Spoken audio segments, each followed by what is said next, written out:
Nigerian government has shown Nigerians again that they have the capacity to tackle or to handle any issue they want to handle. You saw what happened in Benin Republic, right?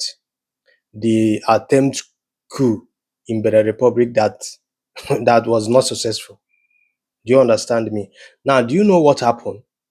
The president of Benin Republic put a call to Nigerian president and made two requests.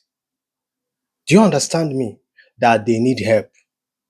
Now, Nigerian President Bola Ahmed Tinubu now give an order to Nigerian Air Force to go to Benin Republic and occupy their airspace. And he also sent grand soldiers.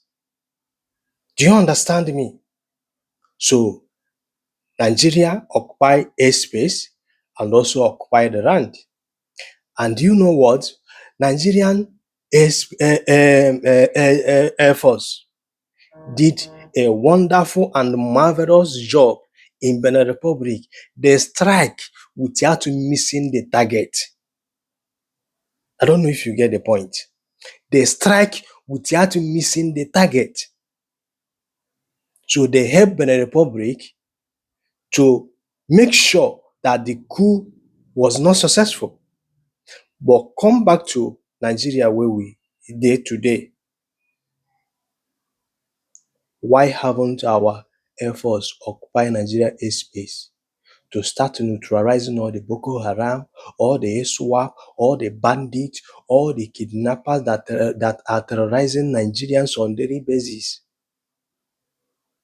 If they explain Nigeria give you, ihe ekpuchi aka na ntị.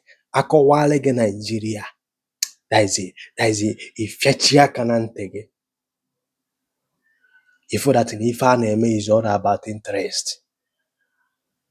I'm not supporting military regime or military takeover.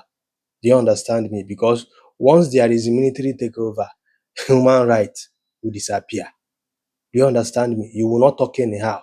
Sometimes if you criticize the government, they will put you in prison or they will even buy you. I don't know if you get my point now. But let Nigerian government replicate the same thing where they did in Benin Republic. Because if in Nigeria now you go to hear say Air Force strike and miss the target and buy civilians. But they carry out this mission in Benin Republic without missing the target.